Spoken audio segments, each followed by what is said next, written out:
नमस्कार, एक बार फिर से स्वागत है हमारे चैनल आस्क एस्ट्रोएड में। आप सबों का बहुत बहुत पुनः स्वागत। आज हम आपको बताना चाहते हैं, एक बड़ी ज़रूरी बात है, क्योंकि अभी हमारे पास कई लोगों के फ़ोन भी आए थे जिन्होंने अभी अभी मकान नया लिया है और वो मकान में शिफ्ट हुए हैं। तो ये वास्तु के ऊपर में एक बड़ी ज़रूरी छोटी सी बात है, जिसको करने से आप लोगों का उस मकान में रहना बड़ा सुखद और आपका जीवन संपन्न होगा। तो ये चीज़ क्या है? जैसे हम लोग जो हिंदू धर्म के अनुयायी हैं, हम लोग क्या करते हैं कि हम अपने भगवान जी को ले जा कर के उस घर में सबसे पहले रखते हैं।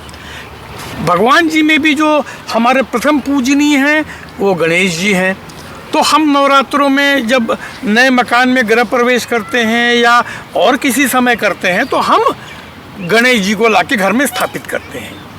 अब सबसे बड़ी बात आती है कि हम भगवान जी का मंदिर, जो मंदिर रखते हैं, वो कहाँ रखें।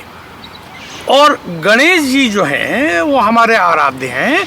तो हमारे हिंदू धर्म के भीतर में जितने भी संप्रदाय आते हैं, लगभग सब संप्रदाय, कश्मीर से कन्याकुमारी तक और आसाम से गुजरात तक, हम लोग गणेश जी को ज़रूर रखते हैं।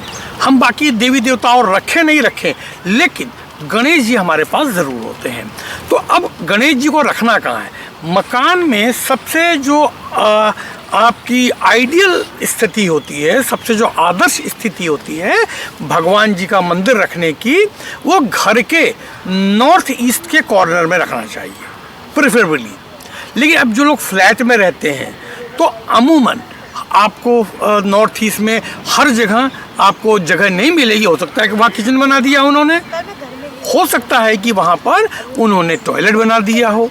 तो यहाँ एक हम आपको बड़ी इम्पोर्टेंट चीज़ बताते हैं वास्तु के हिसाब से, कि कोई भी ऐसा घर जिसके नॉर्थ ईस्ट में टॉयलेट बना हो या साउथ वेस्ट में टॉयलेट बना हो, तो आप ऐसा मकान कतई मत लीजिए। न किराए पे लीजिए, न आप खरीदिए, क्योंकि इसमें हालत वही होती है कि जैसे आप बालू में तेल सुखाने की चेष्टा करें। आपके सारी कमाई चली जाएगी कहीं न कहीं, और बच्चे अगर घर में हैं तो उनके पढ़ाई में बाधा होती है और दिक्कत आती है। तो हम क्या करें?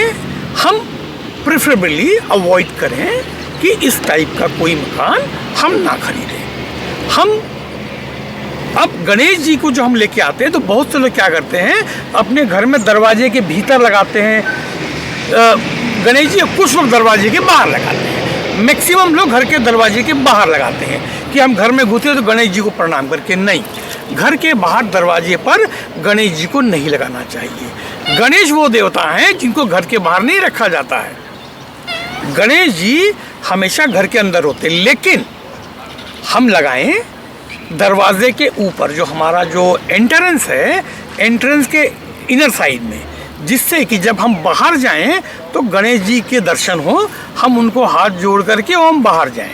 याद रखिएगा, गणेश जी जो होते हैं ये जो है मंगल मूर्ति है। इनका दर्शन मात्र से ही कल्याण हो जाता है। और गणेश जी के पीठ के पीछे दारिद्र्य होता है, दरिद्रता होती है।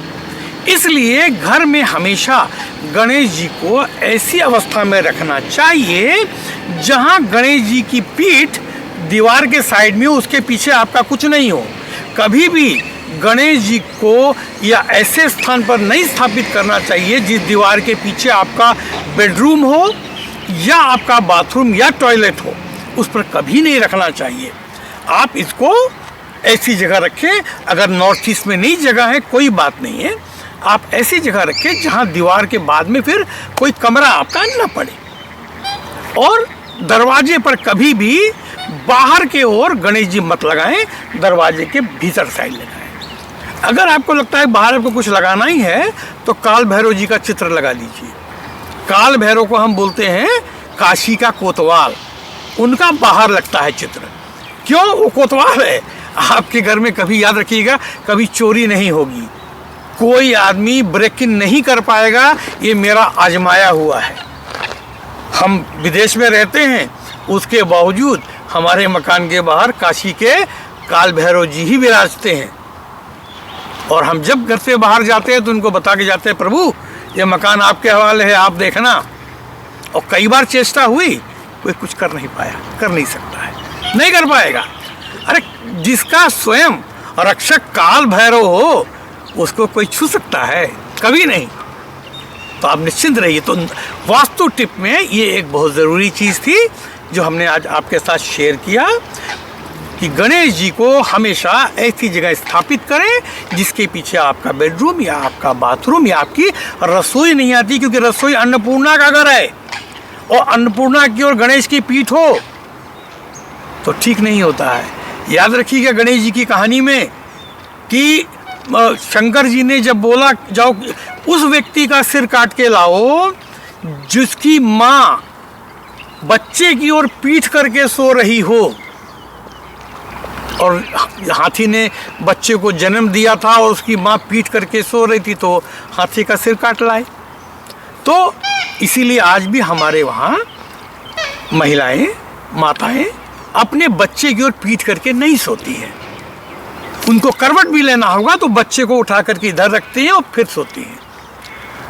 तो अगर आपको हमारा ये वीडियो अच्छा लगा हो तो एक अंगूठा ज़रूर दिखाइए, शेयर कीजिए, सब्सक्राइब कीजिए अगर पसंद हो तो, और हमें कमेंट ज़रूर कीजिए, हमें बताइए और आप किस चीज़ पर आप सुनना चाहेंगे।